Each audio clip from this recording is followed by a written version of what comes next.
Hey there, young scholars! Today we're diving into the fascinating world of figures of speech.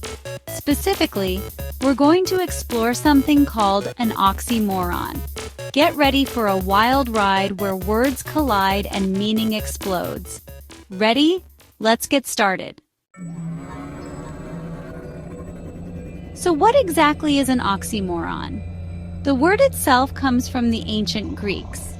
Oxymoron combines two Greek words, oxys, meaning sharp or keen, and moros, meaning foolish or dull. Essentially, an oxymoron is a figure of speech in which two seemingly contradictory terms appear together. Think of it this way. Imagine you have two puzzle pieces that don't seem to fit together at all. But then, you find a way to connect them, and suddenly, you see a whole new picture emerging. That's what an oxymoron does. It takes two opposing ideas, like jumbo shrimp, jumbo meaning enormous and shrimp typically being quite small, and jams them together. Let's take the word bittersweet as an example. That, my friends, is the essence of bittersweet. A single word capturing the duality of emotions we often experience in life. Ever been told to act naturally? It's a classic oxymoron. The very act of trying to appear natural can make us self-conscious, leading to the opposite of natural behavior. Language is weird, isn't it? And how about original copy? It's one of those phrases that makes you scratch your head. The original refers to the first one created, while copy indicates that it's a faithful reproduction. Oxymorons force us to think about the nuances of language. Now let's venture into the realm of the undead with living dead. Living implies vitality, movement, consciousness, while dead signifies the complete absence of those things. Yet, when combined, they create this chilling image of creatures caught between two states of being. Have you ever heard someone describe something as pretty ugly?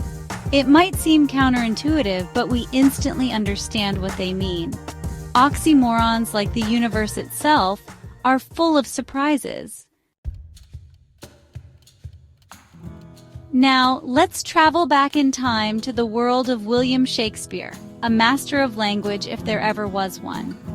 In Romeo and Juliet, Juliet utters the now famous line, "Parting is such sweet sorrow." She was highlighting the bittersweet nature of saying goodbye to someone you love.